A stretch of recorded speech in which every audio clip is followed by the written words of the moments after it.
é diferente. Ele faz a diferença. Eu já falei muitas vezes, eu vou falar de novo, é um jogador que escolheu, um jogador desse nível, escolheu passar os melhores anos da sua carreira no futebol brasileiro. Isso nós temos que valorizar muito. E vão vir momentos ruins, e vão vir cobranças, mas esse Arrascaeta aí são um pouco utilizados no Brasil. São um pouco estrangeiros que pisaram no Brasil e fazem. Aqui, tudo bem? Olha, eu queria te ouvir um pouquinho sobre a estratégia que tu desenhou para o jogo de hoje, levando em conta o que tu estudou do Grêmio também. O adversário joga muito na base da ligação direta. Tu falou sobre o Flamengo que pisou na bola, colocou ela no chão e jogou. Eu queria te ouvir o que tu pensou em cima daquilo que o Grêmio tem apresentado, por favor. Bom, primeiro eu vi na análise que o Grêmio era um time que costumava encaixar no meio, ajustes eles entenderam bem, onde estavam os espaços, e começaram a encontrar. Mas o que acontece é que os próprios jogadores dentro do campo eles se ajustam, né? O Grêmio foi se ajustando, foi pressionando, foi encaixando melhor a pressão, e por momentos tivemos dificuldade de sair, mas eu acredito que com a estrutura e com a qualidade dos jogadores do nosso time é muito difícil que eles se apertem, né? Porque eles têm muita qualidade e muitas vezes, mesmo pressionados, eles conseguem sair por uma vantagem qualitativa, que, por exemplo, é o caso do Gerson, que com a bola ele não perde a bola. Então, isso nos dá uma facilidade para sair mesmo pressionados e assim foi, encontramos os espaços e conseguimos machucar o Grêmio nesse caso. Mas o Grêmio é um time de muitos encaixes e nunca é fácil superar esses encaixes de pressão. Possível de competições e estando já no Campeonato Brasileiro que recém começou, mas o Flamengo já começa também a ser colocado como favorito, maior candidato. Como é que carregar essa responsabilidade e trabalhar um grupo assim de agora até dezembro? Só por favor, me explica um pouco melhor como a corda que você falou. A analogia. Praticada é que nem afinação de violão, aqui é praticada. Sim, mas...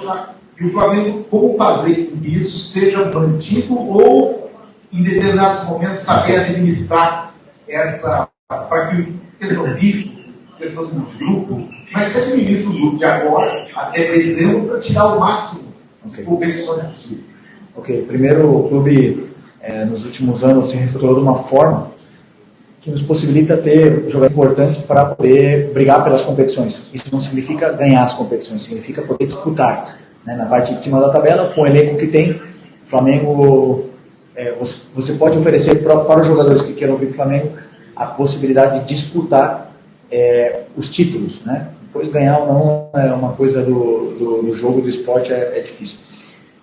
Eu particularmente trabalho de uma forma, eu sempre jogo a jogo, e a corda que você fala é a nível físico, né? Na minha concepção, também um pouco da experiência que eu tenho como jogador, como eu passei por todos os processos, jovem, depois no melhor momento dos 28 aos 32, depois já ladeira abaixo, então eu senti o que os jogadores sentem hoje, tenho bastante esse feeling, tento aproveitar o máximo possível do que o departamento médico me dá de informação para poder decidir, e sempre colocar os jogadores que eu acredito que vão ser os melhores para que a equipe vença o jogo. Então eu sempre trabalho pensando em fazer o que é melhor para a equipe.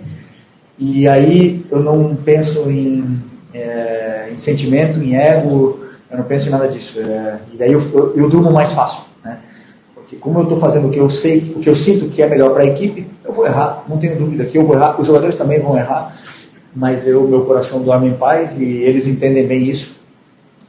E acredito que daqui até o final do ano, a única mensagem que eu tenho para os meus jogadores é que eu vou precisar de todos eles. A gente já viu isso no Carioca, todos jogaram, já vimos isso no campeonato, são muitos jogos, e isso é o elenco qualificado que hoje o Flamengo tem para poder disputar. Mais peças virão, provavelmente, na janela do meio do ano, e isso é normal do futebol, essas trocas, né, nos elencos, mas eu acredito que sempre para qualificar ainda mais e potencializar a qualidade que esses jogadores têm. Felipe, tudo bem? Aqui boa noite, Gabriel Alfa, para falar sobre o Grêmio de Vista para cá. Felipe, eu queria te perguntar como é que a gente até falou um pouquinho depois de uma posição de autónoma, que é o número de finalizações do Flamengo, né? O Flamengo hoje, nessa partida, pisou mais na área, mas mesmo assim, teve menos finalizações que o Grêmio. O Flamengo, pelos vistos, no tempo tinha 3 chutes a menos que o Grêmio, pisando mais na área adversária.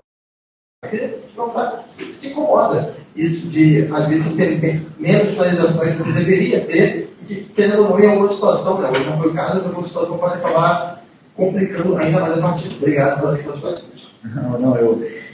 Eu acho legal porque, assim, hoje, eu sempre falei para vocês, né, vamos ter dias que nós não vamos ter tantas finalizações, porém vamos estar mais finos de cara a gol, vamos fazer gol, e vão ter outros dias que nós vamos chutar 30, a bola não vai entrar como onde tivemos quase não fizemos. Fizemos muito falta, mas não fizemos gols. Isso é natural do que o adversário ele permite para você. Como eu falei, o Grêmio é um time de encaixes que te dá uma dificuldade maior na saída, porém, a que você escapa, você tem uma chance mais clara, ou uma chance de pisar na área, como você falou, mais clara.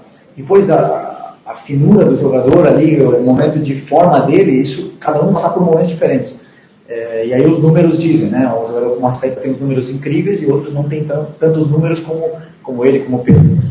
Isso é totalmente normal do futebol. Agora, numa vitória no campo, na arena do Grêmio, contra um time super qualificado, um time muito bem treinado, como eu falei, com encaixes, com tudo mais, fora de casa, segunda seguida fora de casa no Brasileiro, nós temos que olhar o lado positivo. Não podemos só olhar porque o Flamengo finalizou menos, porque não sei o quê, porque a bola não entrou. Então eu sou o treinador positivo. Entendo que você seja mais nesse ponto, mas eu olho sempre as coisas boas que a gente fez e as ruins já é o meu trabalho corrigir elas e para isso que me pago.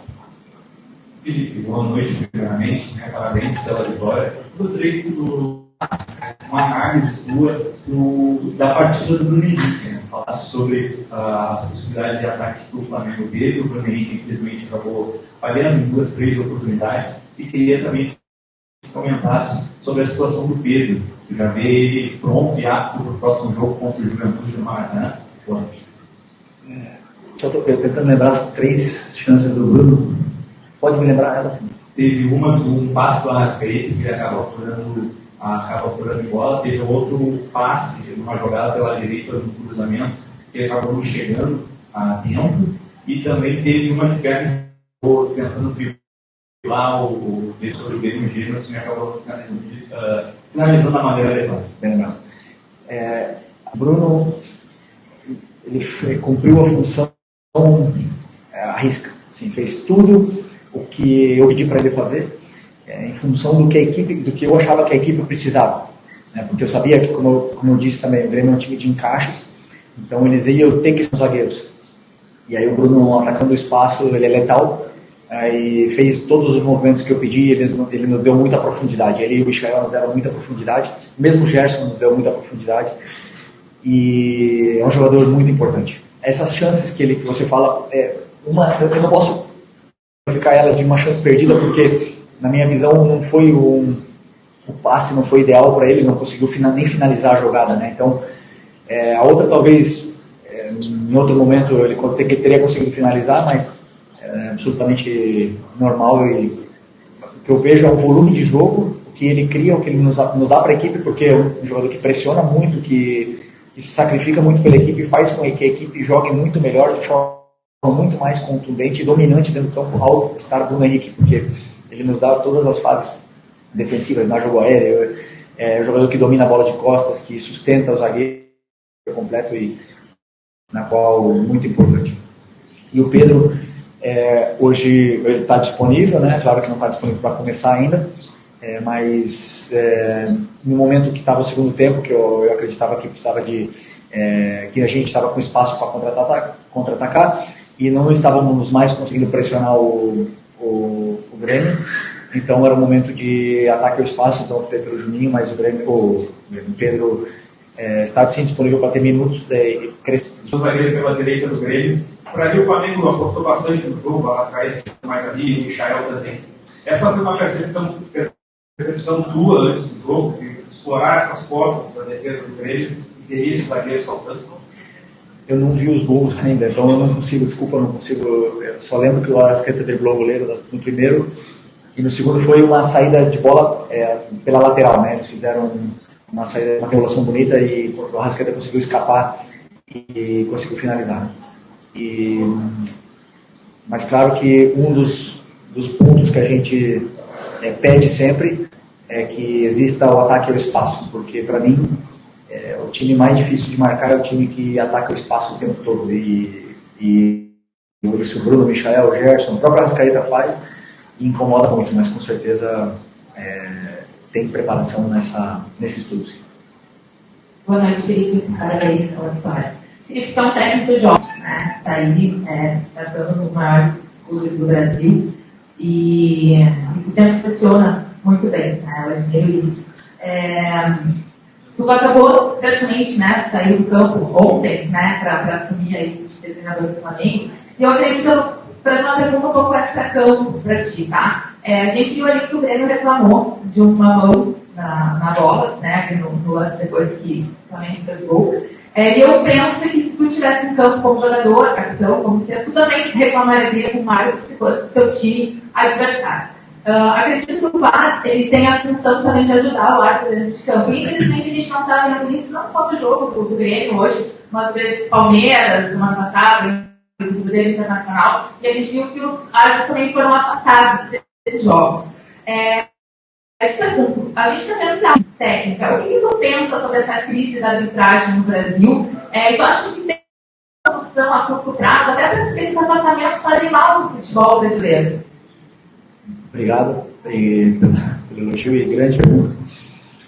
É um tema delicado, né? Primeiro, se a gente quer melhorar, né? Vamos investir em estudos e melhores, preparar os melhores, mas eu posso afirmar, em 5 anos que eu joguei aqui no Brasil, agora no final, muitos árbitros muito bons. Seria até injusto citar nomes deles, mas eu sempre falei nas entrevistas, né? O Klaus, o Davi, tem vários, não vou ficar citando o nome deles aqui, mas são muito bons, né? E assim, cada um tem uma opinião. E um companheiro teu durante essa semana falou que o VAR não tem que entrar interferência mínima ou máxima ou apitar desde lá, tem que entrar quando tem que entrar realmente, né? E é uma linha, uma régua fina, é difícil de a gente analisar, né? Mas o que eu gostaria realmente que não houvesse muita interferência, se não é um lance claro. Se é um lance claro, deve haver interferências. Impedimentos eu acho que veio para, sim, ajudar muito, porque era muito injusto você perder um jogo com impedimento de... E essas coisas vieram para ajudar, e o VAR também veio para ajudar. Que eles possam continuar estudando, que eles possam continuar se corrigindo, porque no final das contas é só a experiência e as horas de correção de trabalho que vão fazer eles para a perfeição, mas eu tenho certeza que eles querem se aperfeiçoar o máximo possível, porque ninguém gosta de ser criticado, de ser afastado, nem nada disso. Então, eu não vi o lance desse ainda, né? Não vi o lance, mas que eu sim gostaria, e aí uma coisa minha, mas é que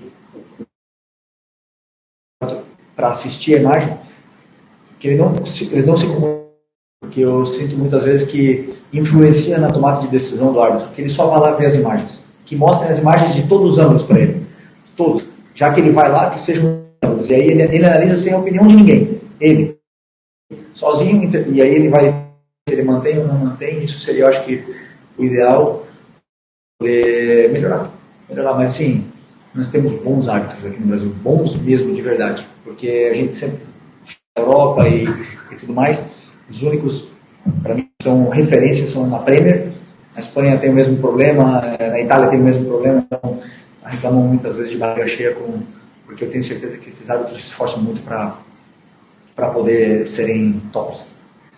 Professor, boa noite, da Rádio Galera. Você já disse em entrevistas anteriores, tem como referência na produção do Diego Simeone, o Jorge Jesus, que até a gente já observa algumas características, e recentemente descobrimos que também tem como referência o Diego Zé, o zero.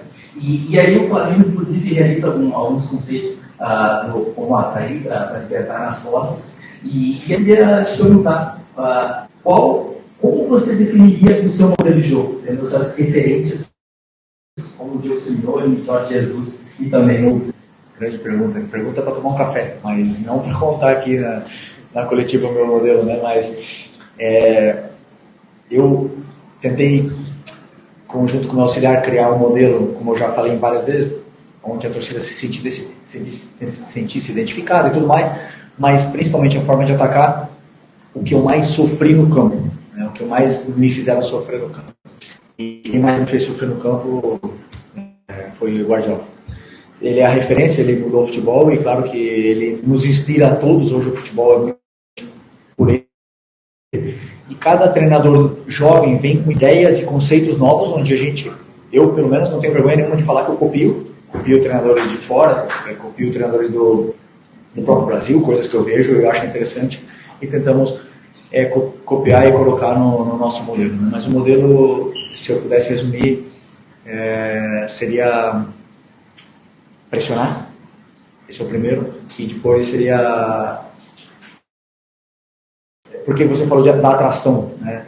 E é uma coisa que eu não gosto, de que os adversários nos venham a pressionar.